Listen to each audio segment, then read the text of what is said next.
7 horas con 39 minutos. En 8 días estaremos los ecuatorianos decidiendo el futuro del país, decidiendo entre la candidata Luisa González y Daniel Noboa para dirigir los destinos del país en los próximos 4 años. Y hay muchos temas a considerar. Damos la bienvenida al doctor Carlos Castro Riera. Él fue catedrático universitario, continúa dando sus servicios ad honorem a la Universidad de Cuenca. Es miembro de varias organizaciones, incluyendo el Cabildo por el Agua. Y vamos a conversar justamente sobre el ajuste electoral que se dará en 8 días. El discurso de Roque Ordóñez, expresado en este medio de comunicación, nos lleva a la conclusión de que en los primeros tiempos de Luisa González ante un eventual gobierno podríamos aplicar esa frase que dice pan para hoy, pobreza para mañana.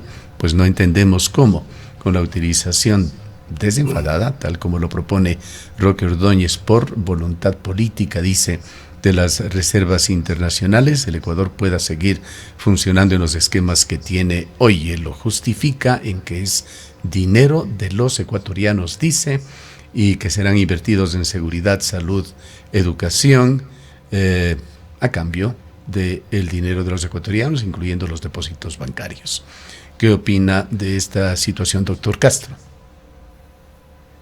Buenos días, gracias por esta entrevista. Mire, Gustavo, el día de ayer me quedé profundamente preocupado al escucharle en forma reiterativa al señor asambleísta Roque Ordóñez, que afirmaba que en el gobierno de Luisa González, de ganar las elecciones, se utilizará la Reserva Internacional. Conocemos cuál es el contenido, de qué se compone esa Reserva Internacional, y no precisamente es una reserva, dineros, dólares que están para la libre disponibilidad, puesto que eso implican dineros, por un lado, de los depósitos bancarios, sobre todo relacionados con el encaje bancario, dineros de gobiernos autónomos descentralizados y otras empresas públicas.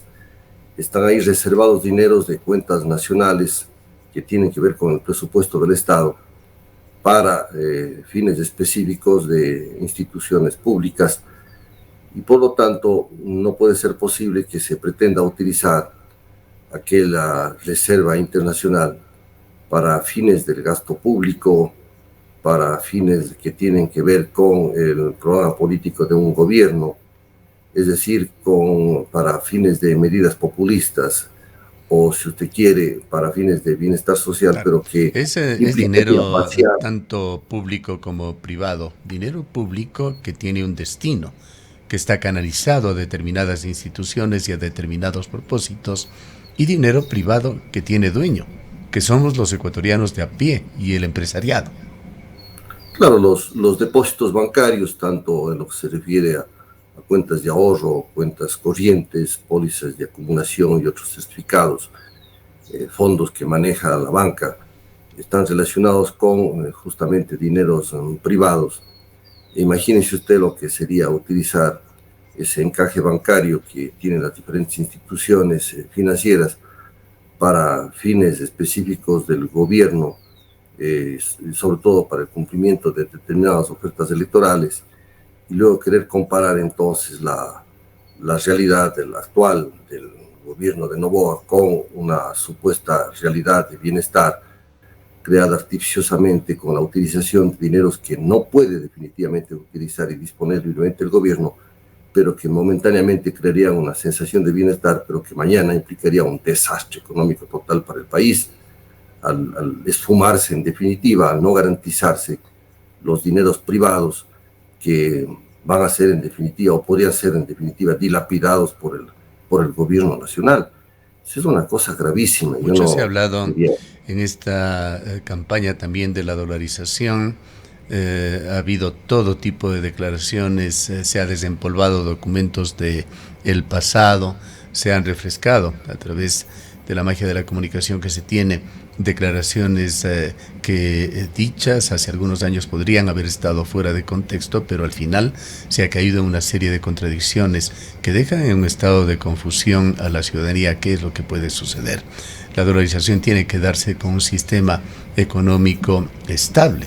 Y podemos imaginar de que si efectivamente esa es la intención de uno de los candidatos, en este caso Luisa González, de tomar la reserva internacional e invertir en seguridad, en salud, educación, como dice Roque Ordóñez, la primera reacción de los ecuatorianos al día siguiente de las elecciones sería poner a buen recaudo el dinero que esté en cuentas o en depósitos bancarios, es decir, producir una corrida bancaria. Y eso es lo peor que podría pasar en cuanto a la estabilidad de la dolarización en el Ecuador. Sí, los dos aspectos están profundamente vinculados, Gustavo, porque la dolarización no corre riesgo si es que efectivamente usted tiene suficientes dólares circulando en la economía nacional y no tiene problemas en el pago de los compromisos internacionales que asumen los sectores privados en sus relaciones de comercio internacional y por supuesto también en las obligaciones del Estado con acreedores internacionales.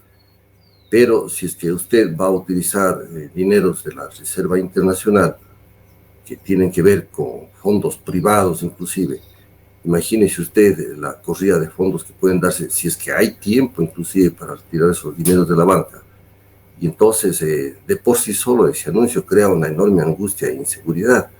Yo he escuchado a mucha gente tener esas preocupaciones y plantearse conductas que no quisiéramos nosotros que el país se vuelva a repetir y que definitivamente nos vayamos al abismo económico y fiscal. Yo creo que se debe meditar bien en esa situación, pero además, si usted liga a declaraciones contradictorias, en el sentido de que se va nuevamente a tomar la medida del dinero electrónico, que claro que se podría implementar en la medida en la cual $1 que usted tenga en su celular y va a mover electrónicamente tenga respaldo a $1 físico, billete que usted disponga en sus cuentas. Pero si usted, como Estado, empieza a manejar el dinero electrónico para simplemente generar dinero ficticio, artificioso, que no tenga respaldo en dólares, entonces estamos hablando, como se hacía en el pasado, con la emisión de billetes que no tenían el respaldo suficiente y genera una inflación tremenda, y sobre todo, el rato en que usted quiera recuperar sus dineros, pues no los dispone. Esto es gravísimo y siembra una verdadera incertidumbre, una verdadera preocupación dentro de los hogares, de las familias, pensando en situaciones del pasado que no deben volver.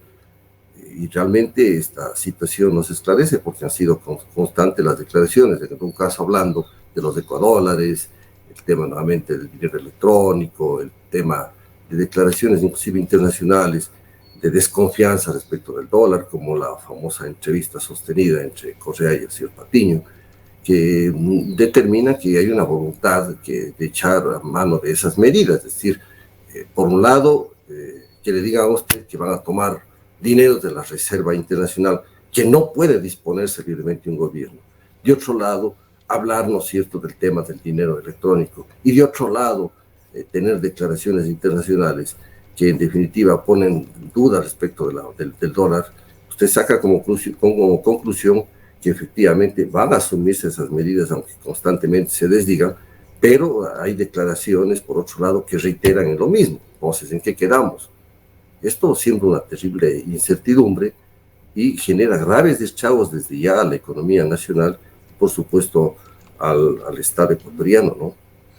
¿Es un tema como este, doctor Castro, un tema de carácter ideológico que pueda diferenciar de alguna manera a las dos candidaturas? ¿Se puede entender una propuesta como esta, como la expresada por el asambleísta Ordóñez? Y le pregunto a usted, que es un hombre de izquierda, además un académico, estudioso de los diversos pensamientos políticos y conoce perfectamente al sector de la izquierda. ¿Es esta una imagen de lo que la izquierda persigue? No, mire, Gustavo, nosotros en la universidad, en mi tiempo, estudiamos a profundidad la economía política, ¿no? y me precio de haber sido un estudioso de esos temas. Vea, este no es un tema de carácter ideológico. La economía se rige por leyes objetivas, igual que el asunto de las cuentas fiscales, los ingresos, egresos, las cuentas nacionales, lo que significa una dolarización, no tener efectivamente una moneda nacional. Y este no es un tema ideológico, es un tema de carácter técnico.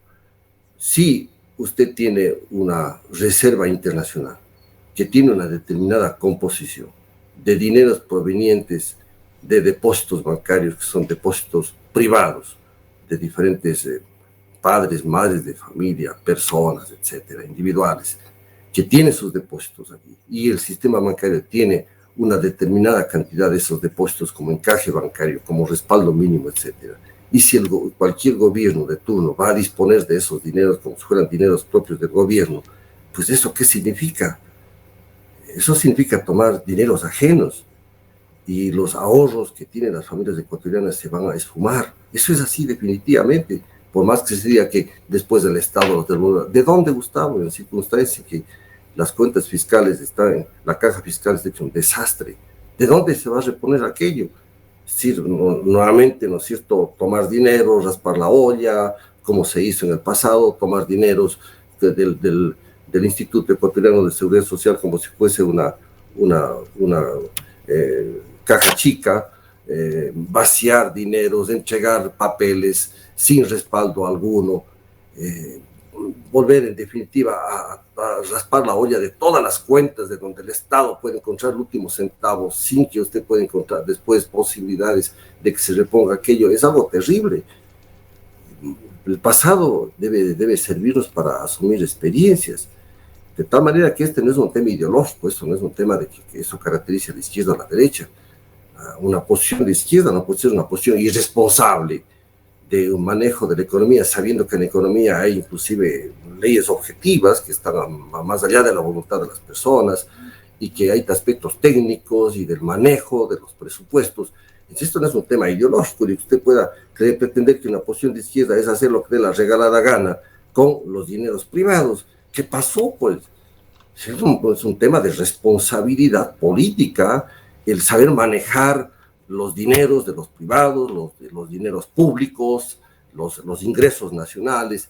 Y por supuesto, una cosa elemental, pues, Gustavo, de que un presupuesto implica saber qué es lo que tengo de ingresos y qué tengo de gastos, así de simple. Y en cuanto a esto que el presupuesto y de qué puedo disponerlo. Y en cuanto a esto que reiteradamente señaló el asambleísta Ordóñez, de que por voluntad política, él señalaba insistentemente, por voluntad política se actuará así.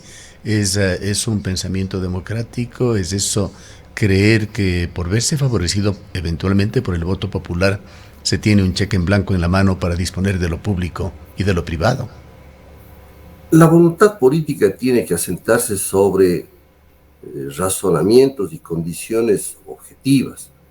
Lo otro es voluntarismo, y el voluntarismo político ha sido desastroso para un campo y el otro, desde una perspectiva de izquierda, desde una perspectiva de centro, de derecha. En la política y peor en economía se puede actuar con voluntarismo. El voluntarismo significa subjetividad, el no considerar las situaciones reales, objetivas de la realidad, los condicionamientos materiales de la economía, de la realidad fiscal, de la situación del mundo, de la situación económica del país, de sus cuentas fiscales. Si usted en política va a actuar con puro voluntarismo, subjetivismo, está actuando fuera de la realidad, está actuando con una idealidad, y luego después, ¿qué? Se estrella contra la realidad. Ha causado un desastre en las cuentas de la economía, en la realidad económica, por puro voluntarismo político. Esto no es un tema de quedar bien y por quedar bien con el pueblo generar un desastre fiscal y económico. Perdóneme, esa es una irresponsabilidad económica y política. De tal manera que el subjetivismo en la política, entre ellos el voluntarismo, es más bien una desviación terrible. Eso sí es un tema de infantilismo político. Ese es un tema de infantilismo político. La política y la economía tienen que estar acordes con la realidad. Y de ahí usted establecer las políticas que puedan efectivamente ser viables de una realidad económica. Pero usted no puede forzar con la pura voluntad política la realidad, peor en temas económicos y fiscales, ¿no? Bien, aunque puede caer más bien dentro de lo cándido declaraciones como estas, qué bueno que lo digan para saber a qué atenernos. Pero quisiera ir con esto ya a otros aspectos de la campaña electoral que se ha dado, un análisis de ambas candidaturas. Hablemos también de lo que se dice, de lo que no se dice, el tema ambiental tan importante para el mundo, para el país, para la provincia de La Suay, para nuestra ciudad, cómo ha sido abordado. Fue uno de los importantísimos temas que no se lo incluyó en el debate presidencial y ha sido tocado muy colateralmente por los candidatos. Aquí en el Azuay, sí, Luisa González vino con una camiseta verde, no la verde flex, una verde de la naturaleza, y se presentó como antiminera, señalando inclusive de que no se permitirá concretamente determinadas explotaciones mineras aquí en la provincia de La Suay. ¿Cómo ha visto usted el tratamiento de estos temas en el marco de la campaña? Bueno, mire, ciertamente muchos temas quedaron al margen del debate, ¿no? Y los temas profundos de la realidad estructural y coyuntural de nuestro país no se debatieron. Y los temas que se plantearon, inclusive, finalmente se redujeron a enfrentamientos verbales, inclusive pues a mutuas ofensas e inculpaciones entre los candidatos. Y el tema ambiental de ninguna manera estuvo allí. Si usted analiza los programas ambientales, tanto de Noboa como de González, la candidata González, usted va a encontrar que no hay mayor diferencia, apenas hay matices, pero pronunciamientos claros, por ejemplo, en uno y otro programa, es decir, no, en mi gobierno no se implementará explotación minera de cualquier tipo en humedales, fuentes de agua, bosques y vegetación protectores y otros ecosistemas frágiles. Usted no encuentra aquello. Lo que tiene ustedes son declaraciones oportunistas, como la que se hizo acá por parte de la candidata. Que bueno, alguien puede decir, ella lo dijo, está en su libertad, así promete, pero en la política uno tiene que guiarse por la realidad y por la experiencia. Y en este punto usted conoce de que el asesor principal de la candidata Luisa González es el expresidente de la República, Rafael Correa, y él fue uno de los máximos impulsores de la explotación minera, sí, justamente en páramos, en ecosistemas frágiles y por supuesto en la selva amazónica y en otras regiones del país, igualmente delicadas. Y entonces nosotros no vamos a creer que por simples declaraciones que no van a impulsar la minería, la explotación minera en ecosistemas frágiles, cuando efectivamente, si usted analiza las declaraciones a lo largo de la campaña, las declaraciones que se han venido desarrollando, pues por parte de ambos candidatos, si revisan, no ahora, sino en las declaraciones anteriores, pues, y la práctica de lo que pasó en el gobierno de Correa y lo que pasa en el gobierno actual, usted no puede creer. Una cosa que se lo diga antes de ganar las elecciones, estarían en el poder, plantearán una serie de argumentos. Vea, todos los gobiernos de un signo de otro han declarado que no van a realizar explotación minera, que respetarán la consulta de popular, por ejemplo, de Cuenca, por el agua, etc. ¿Y qué han hecho luego cuando llegan al poder? Simplemente se desdice, encuentran argumentos, encuentran falacias argumentativas, justificaciones que no tienen realmente ninguna objetividad para simplemente dar rienda suelta a la explotación minera. En la política hay que guiarse por la práctica y por la experiencia. ¿Qué tanto ha cambiado la posición del correísmo en este tema? Nos causa duda, pues. No porque la candidata lo diga, cuando por otro lado se insiste, no ha cambiado la posición del expresidente Correa, asesor principal, y que ya hemos declarado que tendrá en primer plano a ese asesor principal, cuando en su gobierno demostraron todo lo contrario. Este es el tema.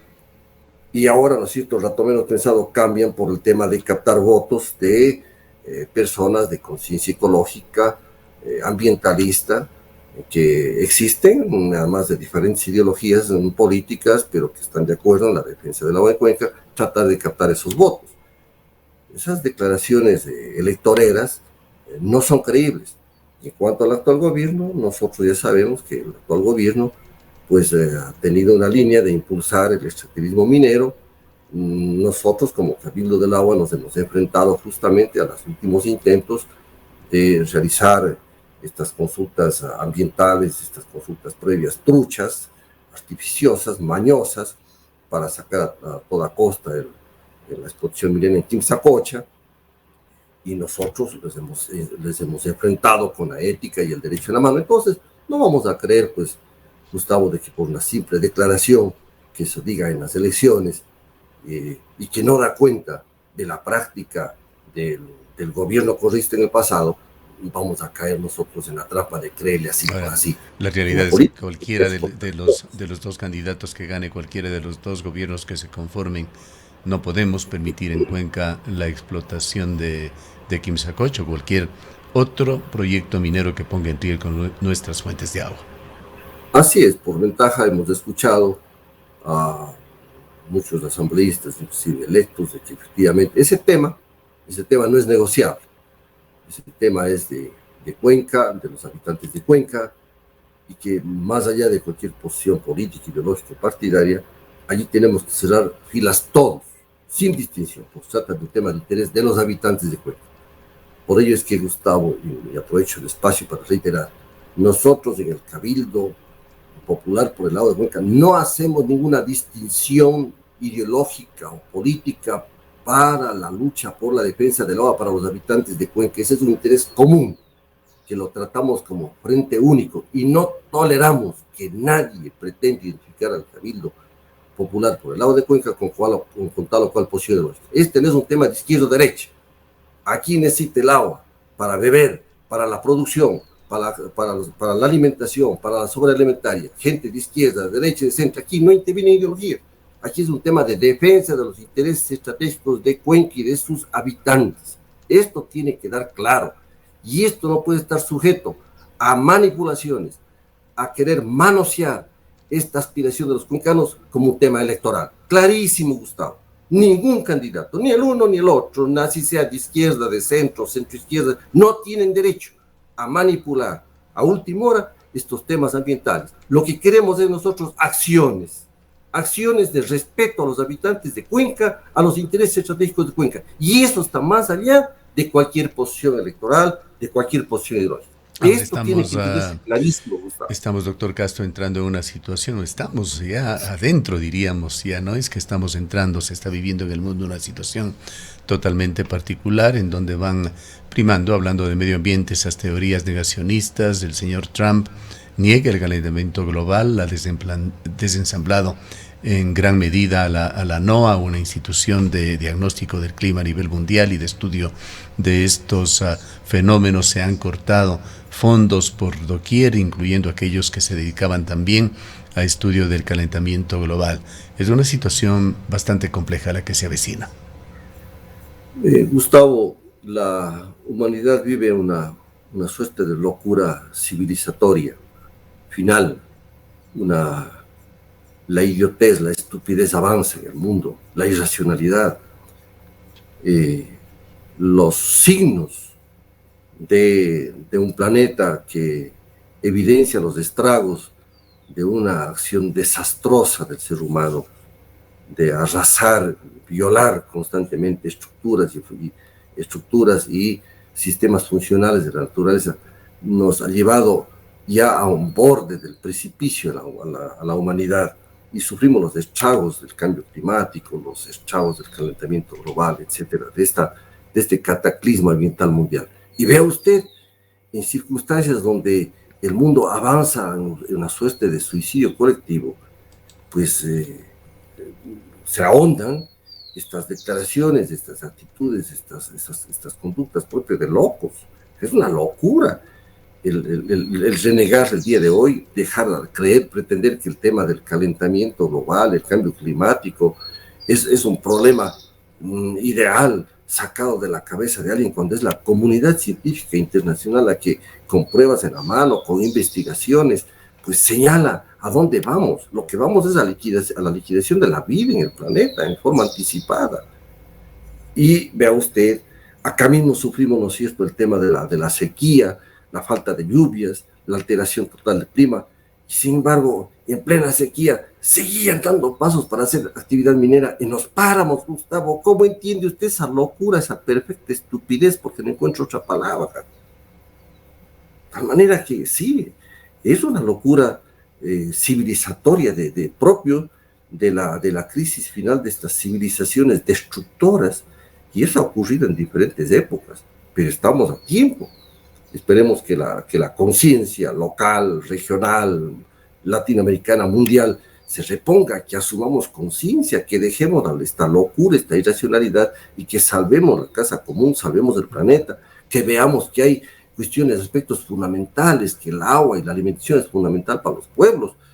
Pero estas gentes que viven en otro piso, que creen que el dinero, el oro, lo es todo, se creen dioses, y por encima de todas las condiciones de la humanidad, creen que es igualmente con otro voluntarismo pretender que no pasa nada, con una cultura de una imprevisión, con una cultura irresponsable, dejan al lado por sus afanes económicos, por el afán de acumulación.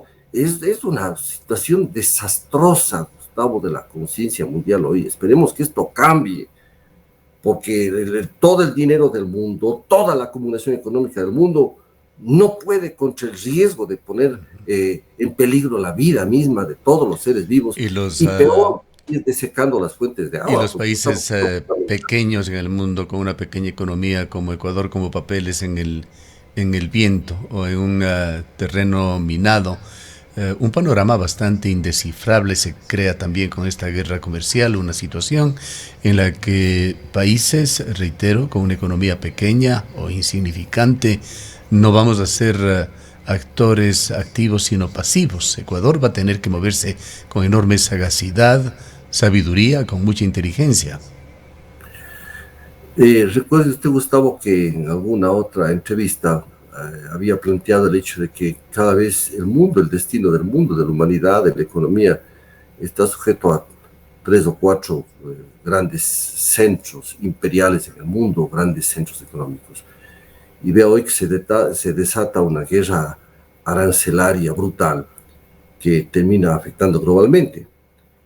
Y esto lleva, ¿no es cierto?, a que de un lado se impongan aranceles en forma unilateral, y no piensan que efectivamente en este mundo globalizado, profundamente interrelacionado, donde hay una enorme internacionalización de la economía como nunca antes, pensar que simplemente un país pretenda arreglar su economía o sus afanes económicos sin considerar al resto del mundo, eso es parte de la locura, y han venido las reacciones. Se va a entablar una guerra brutal. Pero sobre todo usted notará, Gustavo, de que todo esto significa inclusive que hay una pérdida de los principios. El propio liberalismo económico, que tiene otros principios, no funciona en el mundo. Estas medidas que asumen implican efectivamente un reconocimiento de que el liberalismo no da más. Sí, porque compare usted las declaraciones del liberalismo clásico sobre el tema del comercio, la libre empresa, la libre industria, el intercambio comercial de los países, tanto el comercio interno como externo, y vea usted lo que ahora pasa. Entonces es una declaración de que este sistema no da más, así de simple, porque se atenta contra los principios básicos, fundamentales de la economía liberal mundial. Los mismos mandatarios norteamericanos reaccionaban contra medidas proteccionistas, vea usted, contra intervenciones del Estado en el tema de la economía y en las relaciones, pero usted ve ahora todo lo contrario. De tal manera que es curioso, ¿no?, donde los propios principios de la economía liberal aplicada en el mundo hoy efectivamente sufren una contradicción. Y pretender, insisto, que un país quiera realizar sus intereses económicos al margen de las consideraciones de esa economía también dependiente de otros países, Eso, como digo, es parte de una irracionalidad. ¿A dónde nos va a llevar esto? A una situación en donde, claro, las naciones más débiles, los estados más débiles, suframos las peores consecuencias, pero también sufrirán ellos, Gustavo. Y aquí, si no se solucionan los temas de esta guerra económica, en cuanto a entendimientos o lo que sea, pues, pues habría que pensar que siempre estas contradicciones imperiales, estas contradicciones al interior de la economía del sistema mundial, conllevan justamente en desahogar estas contradicciones en la guerra. Bien. Y ojalá que eso no ocurra, ¿no? Bien, el tiempo se nos ha agotado. Muy importantes sus reflexiones, doctor Castro. Le agradecemos por haber estado con nosotros. Gracias a usted, Gustavo. Buenos días. Declaraciones del doctor Carlos Castro Riera. Él es profesor eméritus de la Universidad de Cuenca, miembro del Cabildo por el Agua. Son las 8:10. Oye, ¿sabías que podemos recibir hasta $5,000 para hacer un proyecto ambiental